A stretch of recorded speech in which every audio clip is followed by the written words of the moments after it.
일어나셔서 임내송으로 예배를 시작하겠습니다.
할렐루야.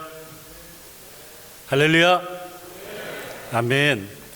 오늘 우리 박찬영 목사님 취임 예배로 함께 예배 드리고 또 은혜로운 찬양과 기도와 그리고 이렇게 하나님의 말씀으로 함께 하게 된 것을 진심으로 감사드립니다.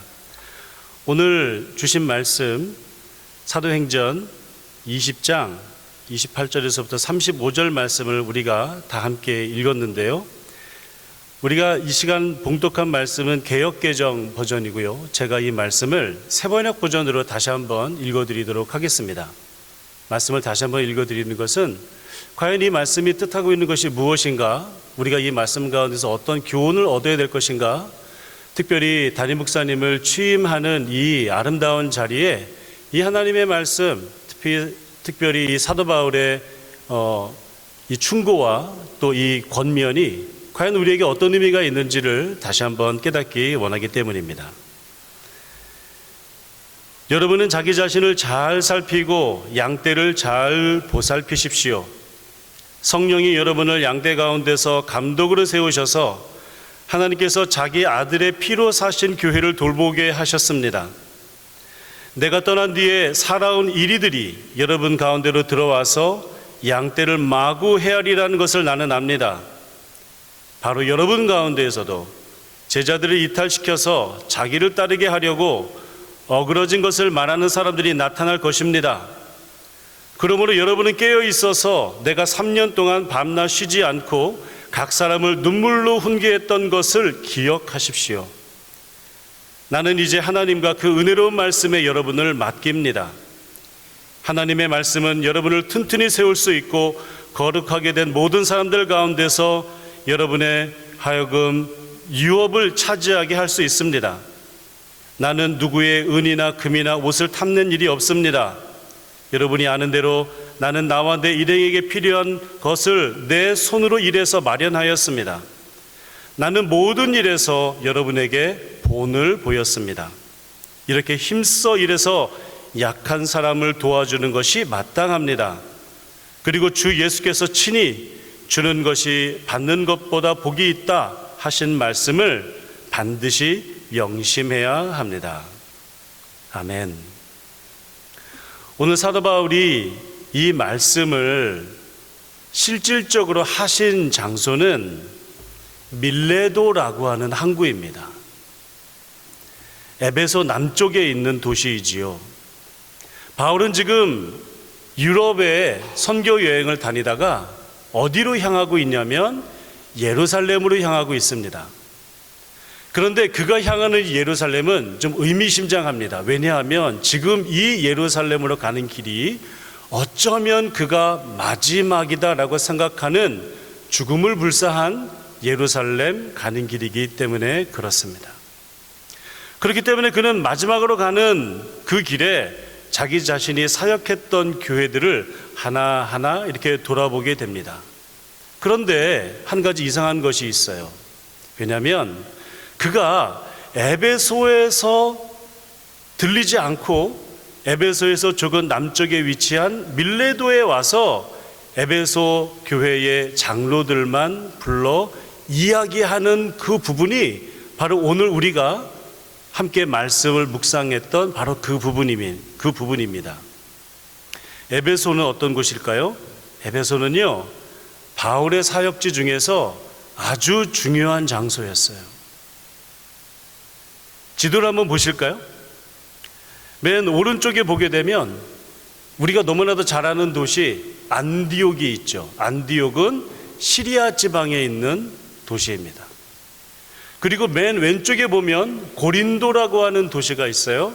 이 고린도라고 하는 도시는 그리스 또는 아가야라고 하는 지방의 아주 대표적인 도시이지요. 그리고 중간에 보면 소아시아 지방에 있는 도시 중 가운데 가장 대표적인 도시가 바로 에베소라고 하는 도시입니다. 바울이요, 여러 도시를 돌아다니면서 사역을 하는데 한 곳에서 오래 머문 적이 없어요. 그래서 한 곳에서 2년 이상 머물렀던 도시라고 하면은 그 도시는 굉장히 중요한 도시가 됐겠죠. 그 2년 이상 머물렀던 도시가 저 3개 도시밖에 없어요. 안디옥, 에베소, 그리고 고린도입니다. 그렇게 중요하고 그렇게 오랫동안 머물면서 거기에 있는 성도들과 함께 오랜 시간 동안 가르치고 교제해서 정말로 친밀한 관계가 많은 곳이 바로 에베소 교회인데 왜 바울은 에베소 교회에 가지 않고 에베소에서 조금 남쪽에 있는 항구 도시 밀레도에서 에베소 교회의 장로들을 불러 이 당부를 하는 것일까요?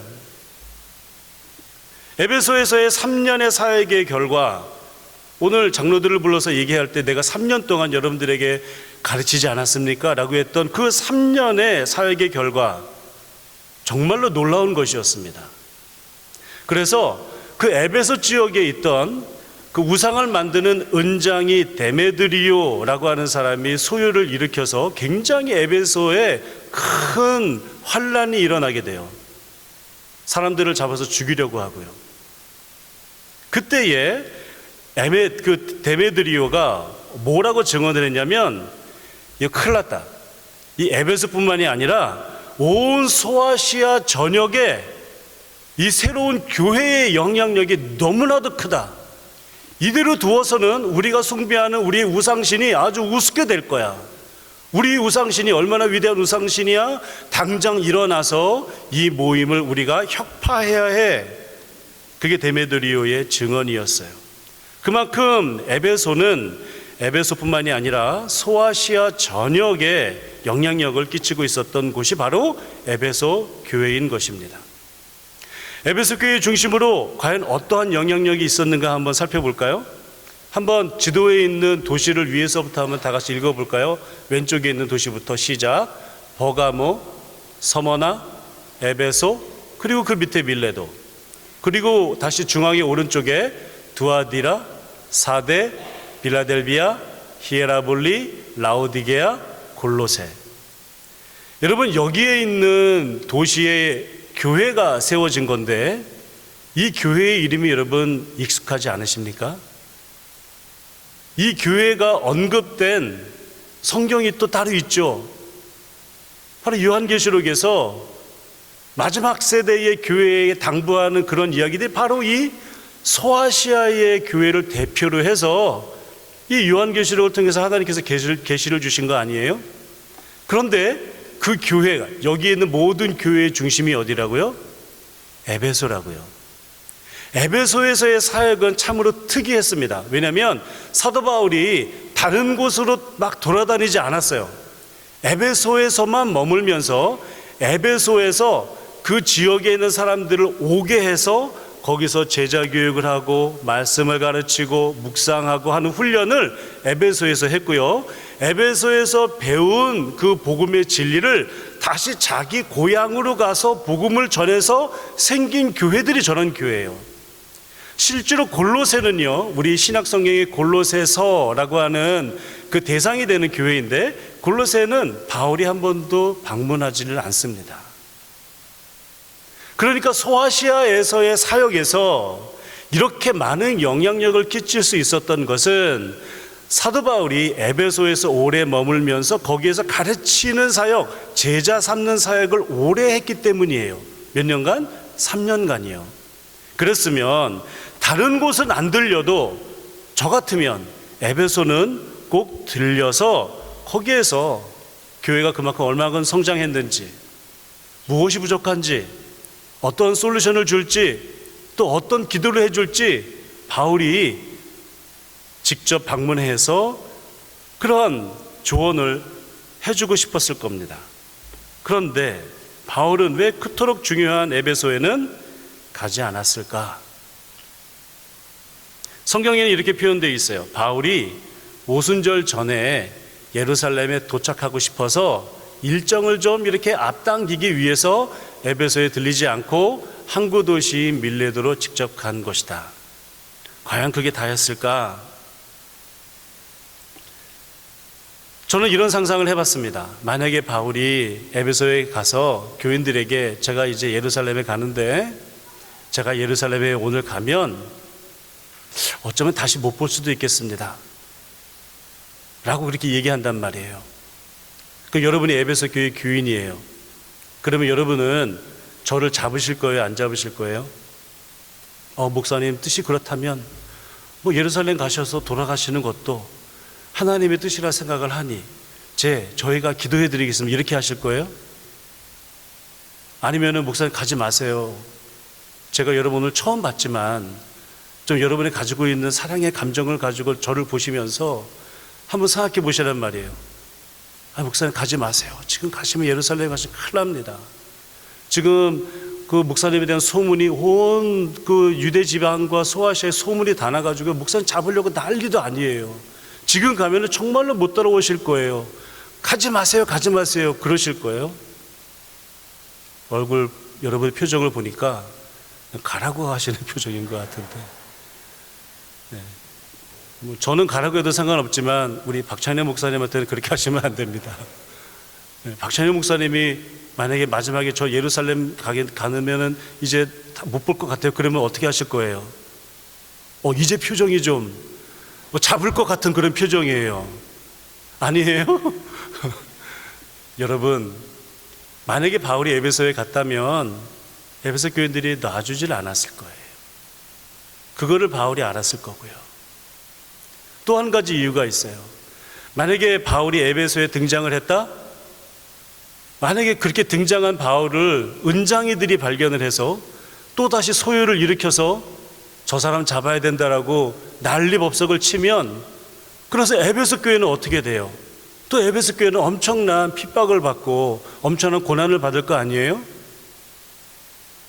그래서 사도 바울이 에베소를 가지 않고 밀레도에서 몰래 장로들을 불렀던 거 아닐까요?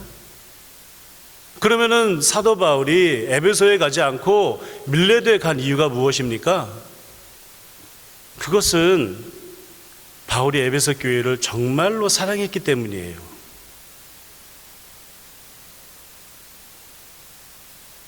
바울은 에베소 교인들이 그를 얼마나 사랑하고 있는지 알고 있었고요. 에베소 교인들도 바울이 그들을 얼마나 사랑하는지를 알고 있었어요. 우리 베리교회가 에베소의 교회같이 되기를 소망합니다. 아멘이십니까? 아멘이 생각보다 적어요. 다시 한번 아멘이십니까? 목회자는 교인을 진심으로 사랑하고 교인은 목사님을 진정으로 사랑하는 바로 그런 교회가 되시기를 주님의 이름으로 축원드립니다. 오늘 본문은 그런 상황 속에서 바울이 에베소 교회의 지도자들에게 마지막 당부를 한 내용이에요. 그래서 그들에게는 마지막 유언과도 같이 이 부분을 읽어야 합니다. 물론 사도 바울이 예루살렘 가서 죽지는 않았어요. 그러나 죽을 각오를 하고 지금 에베소를 가는 길이다, 그 얘기입니다.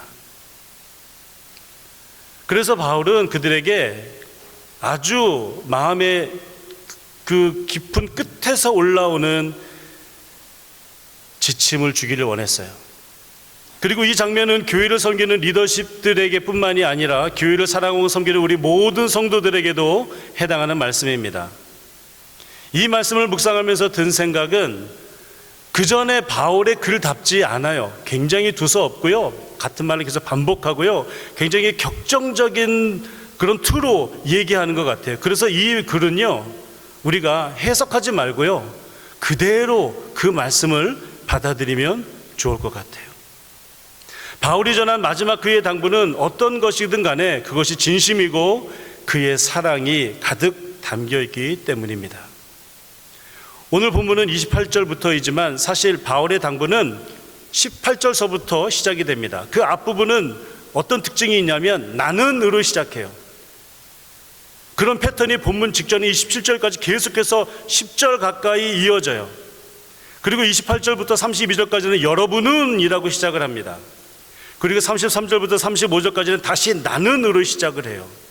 앞부분의 내용은 이렇습니다. 나는 여러분들을 섬겼고, 나는 시련을 겪었고, 나는 가르쳤고, 나는 증언하였고, 나는 내 목숨을 아깝게 여기지 않았고, 나는 선포하였고, 나는 전해주었고. 바울은 자신의 하였던 이런 사역들을 계속해서 나열해요. 그리고 26절에는 이렇게 말합니다. 여러분 가운데 누가 구원을 받지 못하더라도 내게는 책임이 없습니다 라고 얘기를 해요. 이 얘기는 무슨 뜻일까요? 저는 이제 예배소 떠나고 이제 마지막이니까 제가 손 털게요, 이제 저는 여기와는 관계없어, 이런 뜻일까요? 아니면 자신이 사역했던 그 모든 것들을 자랑하는 그런 내용일까요? 아니에요. 바울은 이렇게 중요하고 절박하고 마지막 이 순간에 나는으로 시작하는 문장으로 이게 열변을 토하는 이유는 바울이 그들을 그렇게 사랑했던 것처럼 그들도 바울처럼 그렇게 사용하고 그렇게 사랑하라고.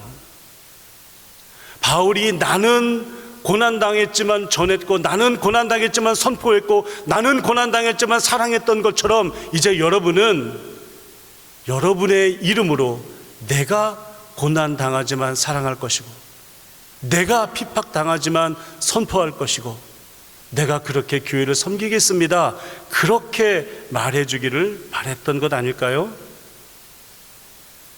결국 나는으로 시작하는 그러한 문장은 여러분들도 이제부터 이렇게 해야 됩니다 라고 말하는 것이에요. 여러분은 이제 섬기시고, 여러분은 이제 시련을 겪어야만 하고, 여러분은 이제 가르쳐야 하고, 여러분은 증언하여야 하고, 여러분은 이제 목숨을 아깝지 않게 여겨야 하고, 여러분은 하나님의 나라를 선포하고, 여러분은 복음을 전해야 됩니다 라고 이야기하고 있는 것입니다. 그리고 오늘 본문 28절서부터 여러분은으로 주어가 바뀌는데 그거는 세 가지를 특징적으로 이야기하고 있습니다. 스스로 잘 살피고, 교회를 돌보고, 연약한 자를 도와라.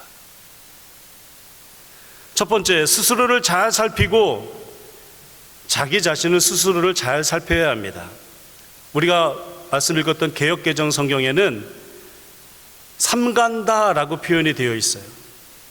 제가 읽은 세번역 성경에는 스스로를 잘 살펴야 된다. 이 말은 무엇이냐면 긴장을 늦춰서는 안 된다라고 하는 것이. 긴장을 놓쳐서는 안 된다. 왜냐? 교회를 돌보는 일에 두 가지의 큰 도전이 있습니다. 그 도전은 교회 외부에서 오는 이리떼들이에요. 이리떼들이 양떼를 해치는 것이 목적이에요. 이것이 상징하는 것이 무엇이냐면 외부에서 오는 이단의 도전이지요.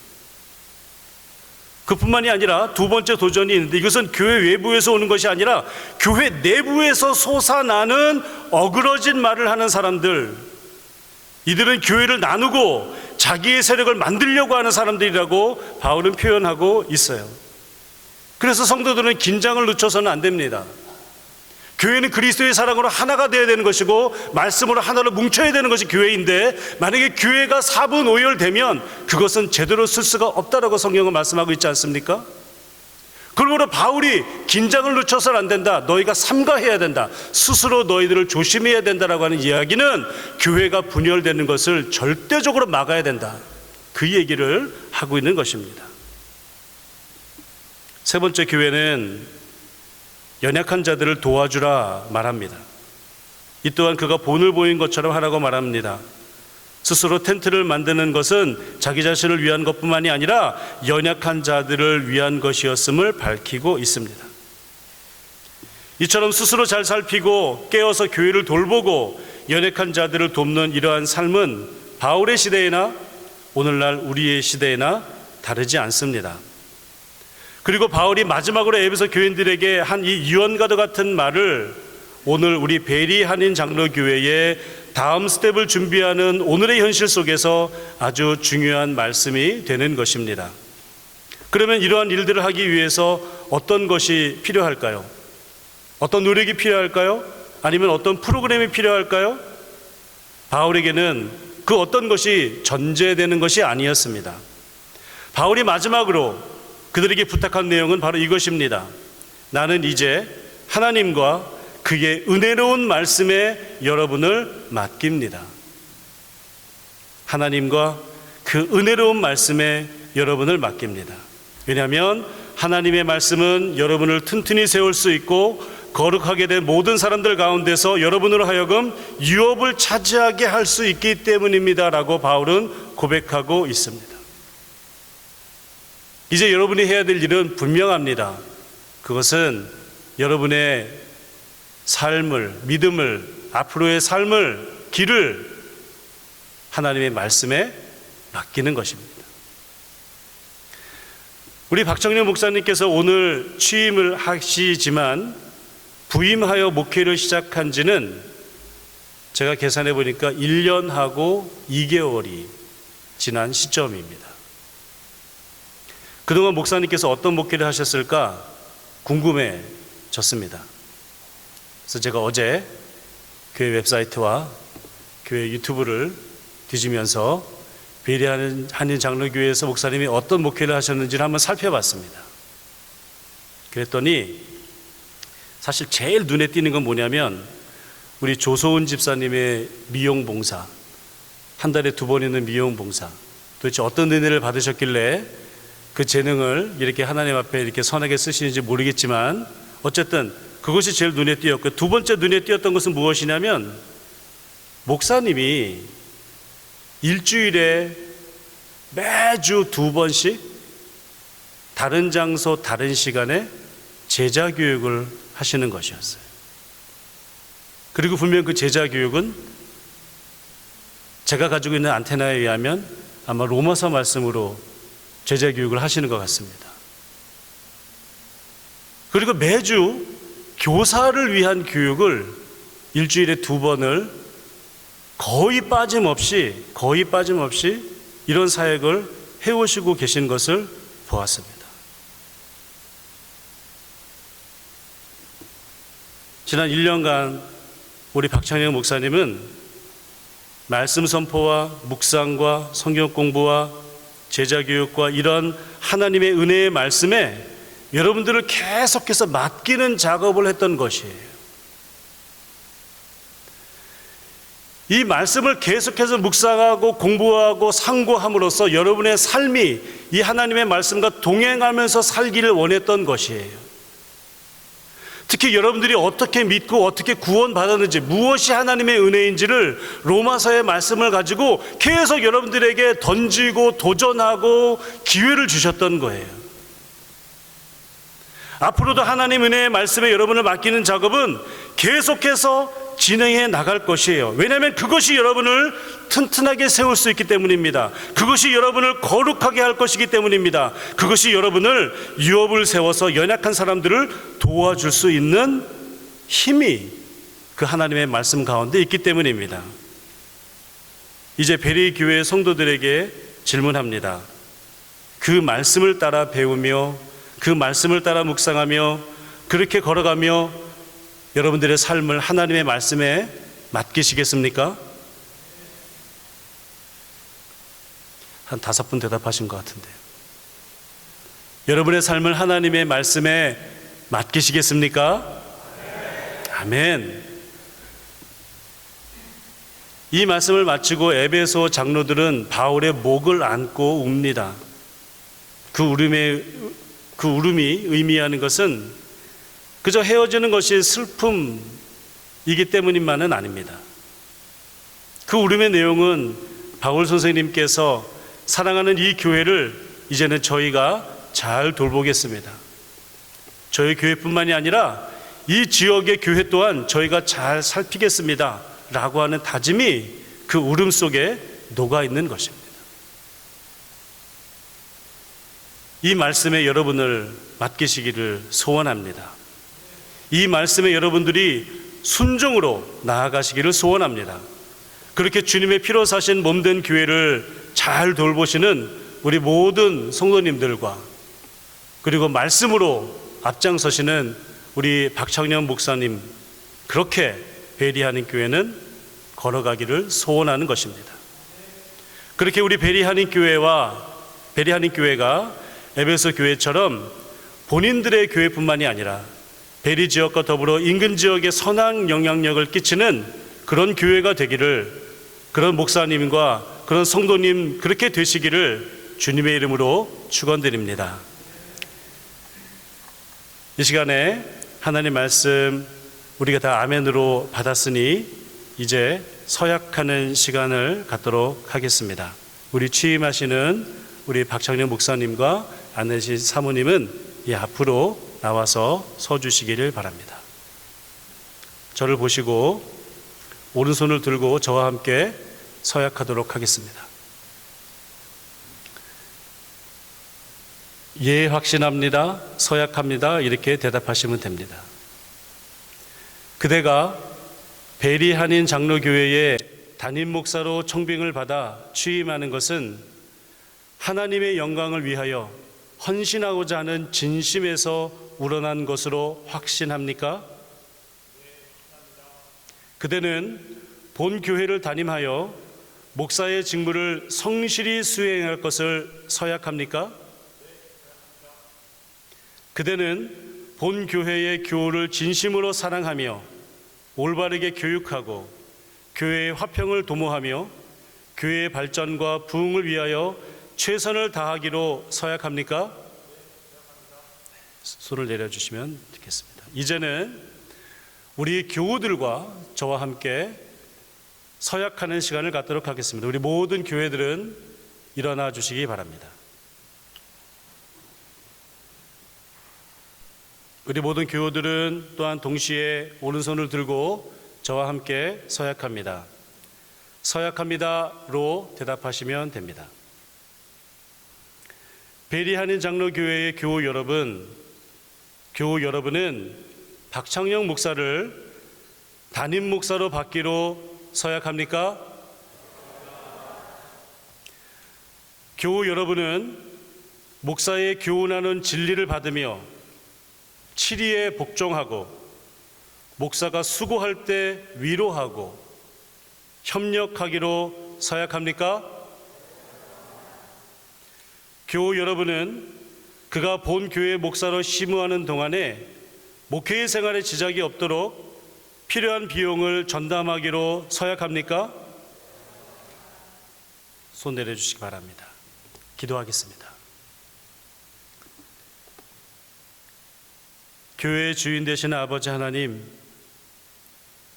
박창영 목사님을 본교회의 담임 목사로 파송하심을 감사드립니다. 이제 취임하여 맡겨진 소임에 더욱 정진케 하시고 영육간의 강건함도 허락하시어 하는 모든 사역에 부족함이 없게 하옵소서. 성도의 서약과 목사의 서약의 증인 되신 주님께서 베리교회가 사랑과 신뢰와 순종과 섬김이 넘치는 교회가 되게 하셔서 베리와 인근 지역에 소문난 행복한 교회가 되게 하옵소서. 예수님의 이름으로 기도합니다. 아멘. 이제 선포하도록 하겠습니다. 나는 해외 한인 장로회 캐나다 동로회의 권위로 박창영 목사가 해외 한인 장로회 베리 한인 장로교회의 담임 목사가 된 것을 성부와 성자와 성령의 이름으로 선포하노라. 아멘. 하나님께 감사와 영광의 박수 올려드리겠습니다.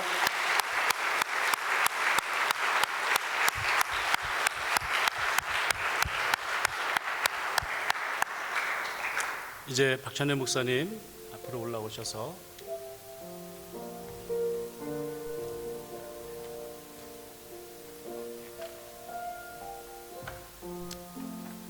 네, 담임 목사 취임패 베리 한인 장로교회 목사 박창용 목사님은 해외 한인 장로회 캐나다 동로회 소속 베리 한인 장로교회 담임 목사로 취임하게 되셨습니다. 노회는 목사님께 맡겨진 목양의 사명을 십자가의 사랑으로 섬기며 성령의 도우심으로 성실히 수행하여 하나님께 큰 영광을 돌리시기를 바라는 마음을 이 패에 담아 축하하고자 합니다. 여호와의 열심히 이 일을 이루리라. 이 말씀은 박창룡 목사님이 가장 목회 철학으로 삼으시는 그런 말씀입니다. 열왕기하 19장 31절 2024년 8월 18일 해외 한인 장로회 캐나다 동로회 노회장 함진원 목사.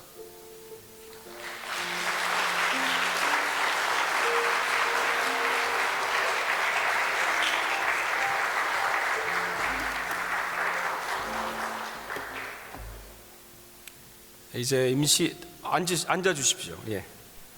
임시당회장이시면서 특히 저희 캐나다 해외 한인 장로회 총회장으로 지금 섬기고 계시는 박태겸 목사님 나오셔서 축사와 권면의 말씀을 해 주시겠습니다.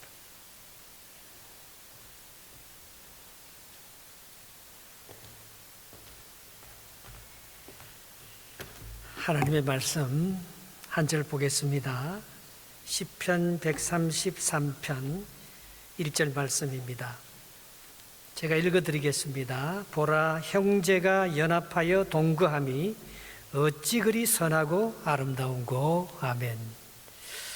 제일 먼저 우리 박창경 목사님, 사모님 이렇게 베리 교회가 베리베리 좋은 교회인데 이 교회와 이렇게 영적으로 결혼하고 연합해서 담임 목사로 취임하게 된 것을 정말 축복하고 오랫동안 행복하게 목회하시는 하나님의 종이 되기를 축복합니다. 예, 대단히 감사합니다. 제가 1년 2개월 전에 이 교회에 처음 왔었을 때 여러분들의 그 저를 향한 아주 매서운 공격과 눈초리를 제가 기억하고 있습니다.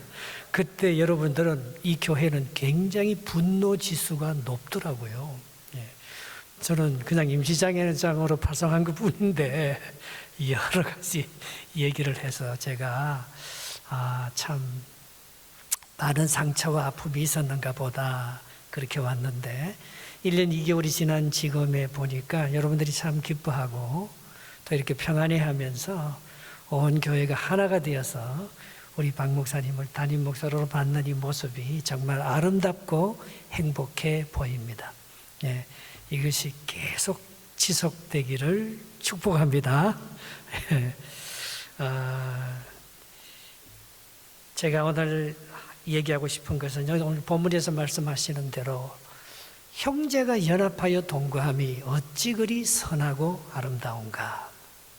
세상은 정말 상처도 많고 화날 일도 많고 우리에게 정말 고통과 불이익과 분노와 저주를 가져다 주는 것으로 가득합니다. 근데 예수 그리스도의 사역을 한마디로 얘기하라면 화평케 하는 자는 복이 있나니 저희가 하나님의 아들이라 일컬음을 받을 것이며, 이게 팔복의 주제인데요.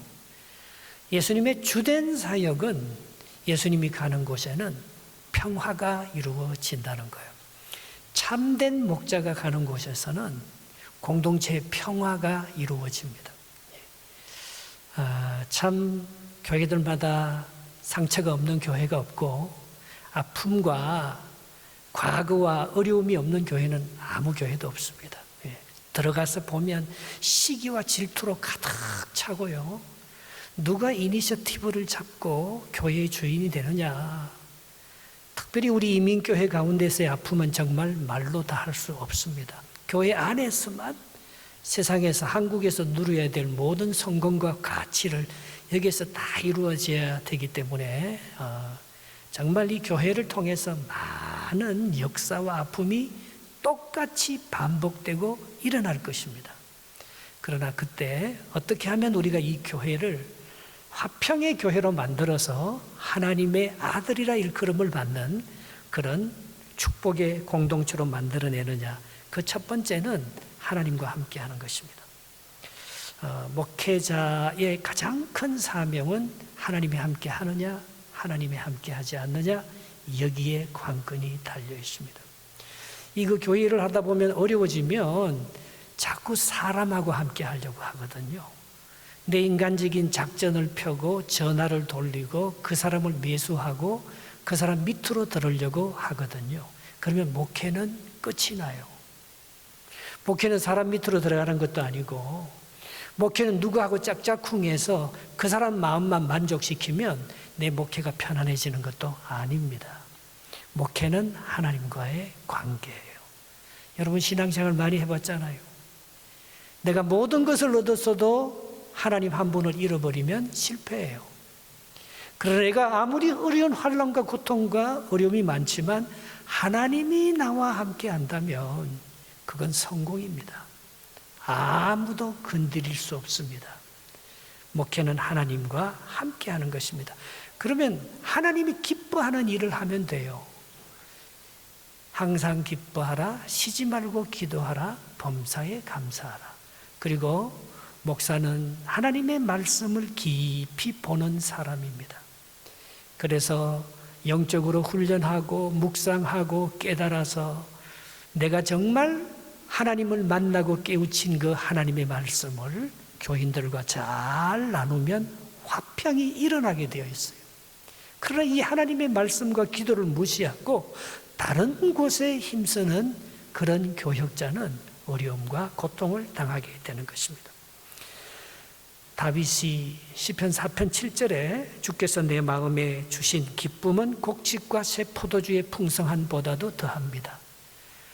돈보다도 곡식과 포도주의 쾌락과 즐거움보다도 하나님이 더 기쁘면 목회가 되는 거예요. 그러나 이게 돈이 더 크게 보이고 사람의 그 나를 향한 비판의 소리가 더 크게 보이고 골리앗의 적의 공격이 더 크게 보이면 이 교회는 사탄의 수라장이 되어버리는 거예요. 어떤 어려움과 고통이 많이 있어도 하나님이 더 큰데 문제보다도, 하나님이 나에게 주는 상처와 아픔보다도 그분의 말씀의 위대한 능력이 더 큰데 그 말씀에 목회자가 사로잡혀 있으면 하나님과 함께 하는 것입니다. 그러면 그 어떤 것도 이길 수가 있는 것입니다. 내가 하나님과 함께하는 가장 큰 비결은 나의 목표를 어디에 두느냐에 달려 있습니다. 그것은 어떤 내 인간적인 무슨 가치와 성공을 이루려고 하는 그 목표가 아니고 나의 목표는 여호와의 선하심과 인자하심에 둬야 합니다. 내가 생각하는 그 이미지대로, 목회자의 이미지대로 교회가 똑같이 닮아갑니다. 목사가 하나님을 바라보는 그 이미지가 교인들이 신앙생활하는 스타일이에요. 다윗은 고백합니다. 다윗이 간음도 했습니다. 그거 숨기려고 살인도 했습니다. 다윗은 벌써 왕이 될 자격이 없고 잘려야 합니다. 그러나 다윗이 살아남는 것, 다른 왕들은 살아남지 못해도 다윗이 살아남는 것은, 다윗의 하나님은 여호와의 선하심과 여호와의 인자하심이 자기가 지은 그 어떤 죄악보다도, 내가 당하는 어떤 고통보다도 여호와의 성품이 더 크다는 것을 압니다. 그래서 그분의 그늘 아래 들어갔을 때 다윗은 그 모든 어려움과 죄악과 실패와 성공을 이기고 하나님이 기뻐하시는, 하나님의 마음에 합한 종이 될 수가 있었던 것입니다. 여호와의 선하심은 여호와가 나의 모든 것을 공급해 준다는 거예요. Provide. 하나님은 나의 공급자입니다. 여러분들이 박 목사를 책임지는 게 아닙니다. 내가 목사님한테 잘해주고, 물론 여러분 잘해줘야 되겠죠. 그러나 박 목사를 책임지는 사람은 하나님이 그의 공급자입니다. 그걸 믿을 때에 providence, 하나님의 섭리가 이 목회 속에, 우리의 신앙 속에 임하게 되는 것입니다. 그래야 나눠줄 수 있어요. 그래야 내가 부여할 수 있어요. 그래야지 우리의 목회가 인색하고 째째하고 약한 목회로, 폐쇄적이고 내중심적인 목회가 아니고 지역과 열방과 사람에 대해서 열려있는 비전과 하나님의 영광을 드러내는 아름다운 목회로 성장할 수가 있습니다. 여호와 그분이 공급자예요. 내가 아무리 나누어줘도 더 주실 건데 뭐요. 내가 아무리 상처받아도 더 큰 위로가 하나님께로부터 있을 것인데 뭐요. 내가 아무리 베풀고 섬겨도 하나님께서 나를 통해서 더 위대한 역사를 하는, 내가 하나님에 대해서 갖고 있는 그분의 이미지와 능력만큼 내가 목회하고 하나님의 영광을 받을 수가 있는 것입니다. 또 하나는 여호와의 인자하심입니다. 이건 헤세드인데요, 하나님 우리를 용서해 주시는 분이에요. 내가 용서받지 않고는 다른 사람들을 용서해 주고 사랑할 수 없습니다. 교회가 따뜻해야 되거든요. 교회가 서로를 용납하고 배려하고 덮어주고 위로하는 공동체가 되어야 되잖아요. 다윗이 자기가 그렇게 버림받아야 마땅함에도 불구하고 하나님께로부터 받는 용서와 인자하심이 더 크기 때문에 다윗이 그렇게 위대한 왕이 되고 하나님의 종으로 쓰임받을 수 있었다는 것입니다. 두 번째, 목회자는 동력자가 있어야 합니다. 삼손이 위대하지만 삼손은 외로운 용사예요.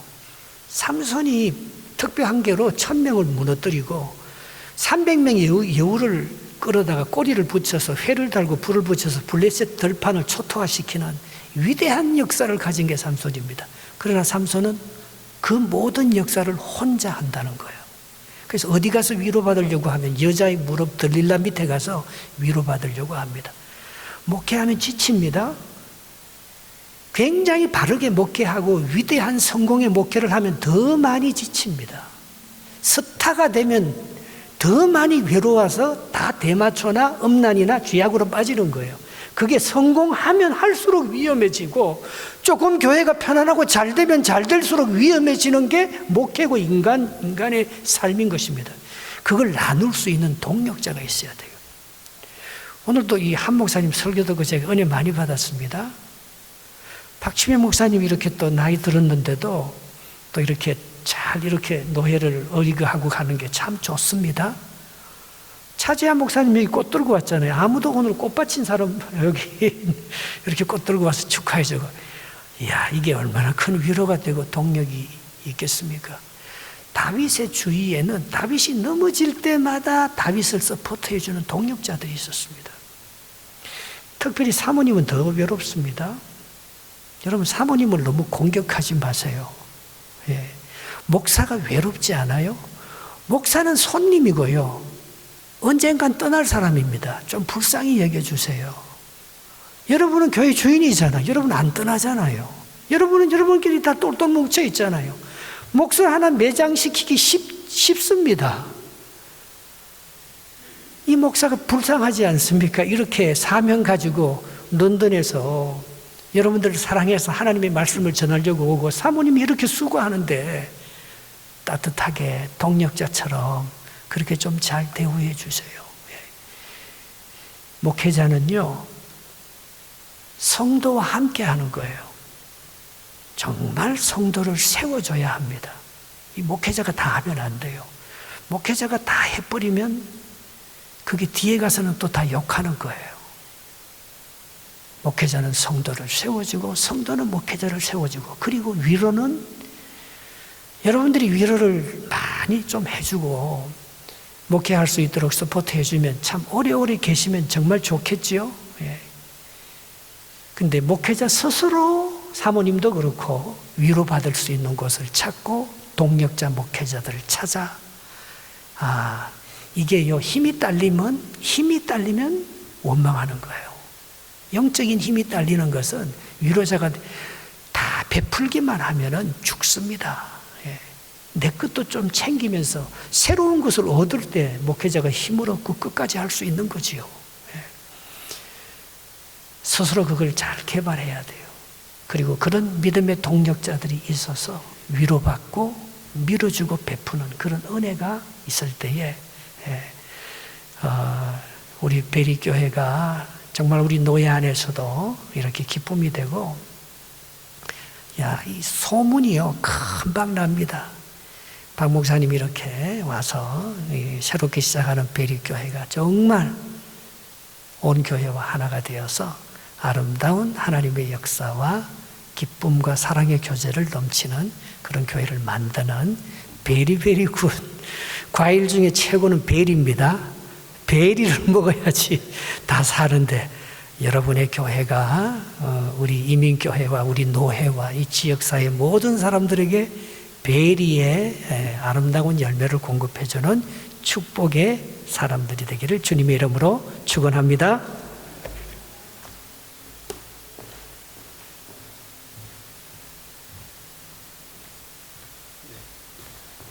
이제는 우리 담임 목사이신 박정년 목사님 나오셔서 인사 및 광고가 있겠습니다.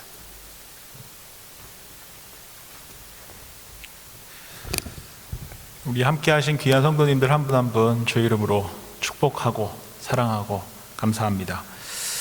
오늘 특별히 캐나다 동로의 목사님들 와주셨는데요. 우리 박치명 목사님, 또 함진원 목사님, 박태견 목사님, 또 저한테 1년 선배 되시는 우리 차재야 목사님께서 또 꽃다발도 손수 갖고 오셔서 너무 감사합니다. 개인적으로 연락할 분들이 좀 있긴 했었는데 전혀 연락을 한 군데도 안 했었거든요. 그랬는데 또 이렇게 와주셔서 너무너무 감사드립니다. 앞으로도 또 주어진 사명 잘 감당할 수 있도록, 말씀 심는 사역 잘 할 수 있도록 계속적으로 기도해 주시기를 주의 이름으로 부탁드립니다. 예배 후에 친교가 있습니다. 한 분도 그냥 집에 가지 마시고 식사 함께 하고 교제하고 가실 수 있었으면 좋겠습니다.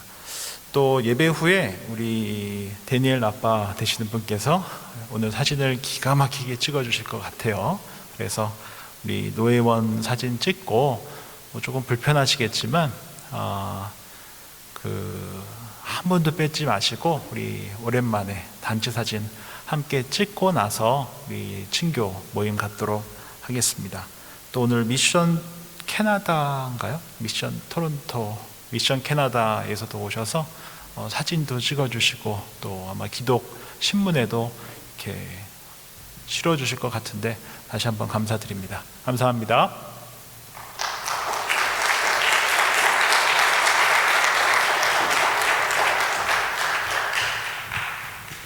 오늘이 주일 예배로 하신 거죠?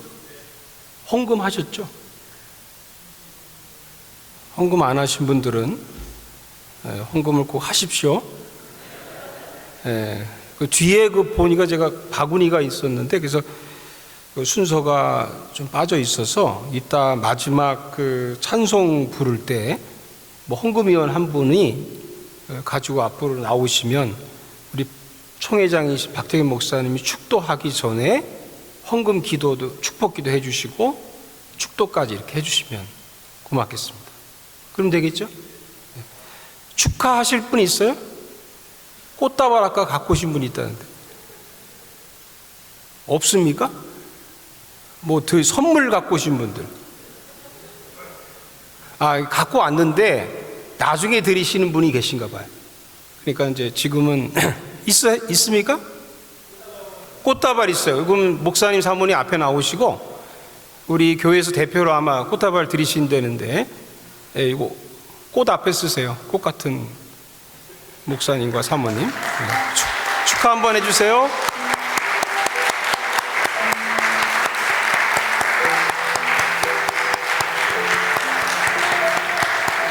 네, 감사합니다.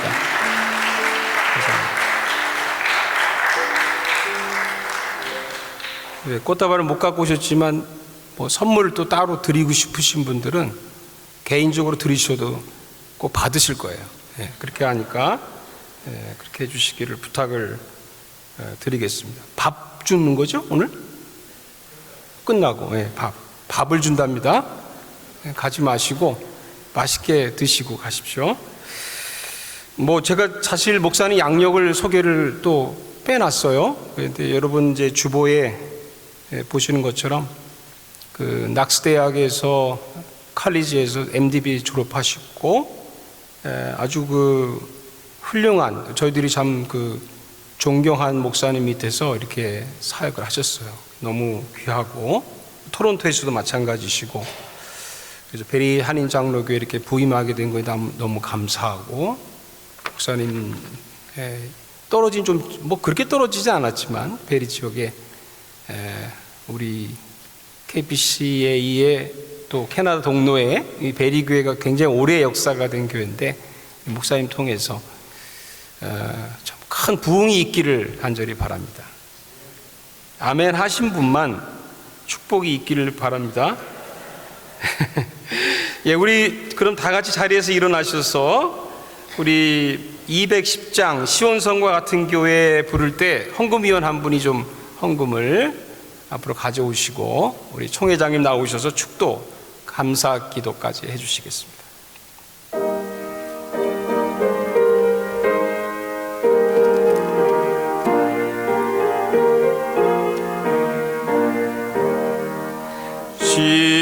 시온성과 같은 교회 그의 영광 안없다 돌아가신 말씀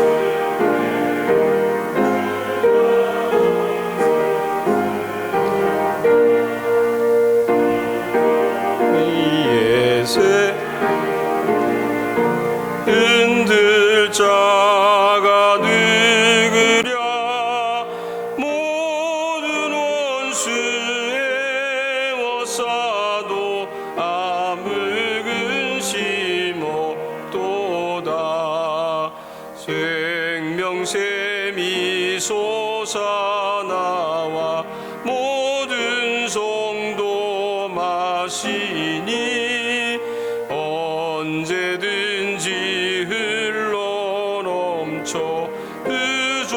부족함이 없도다 이런 불이 흘러가니 목마를 자 누구랴 주의 은혜 풍족하여 넘치고도 넘친다 주의 은혜 내가 받아 시온 백성 되는 때 세상 사람 비방해도 주를 찬송하리라 세상 헛된 모든 영광 아침 안개 같으나 주의 자녀 받을 복은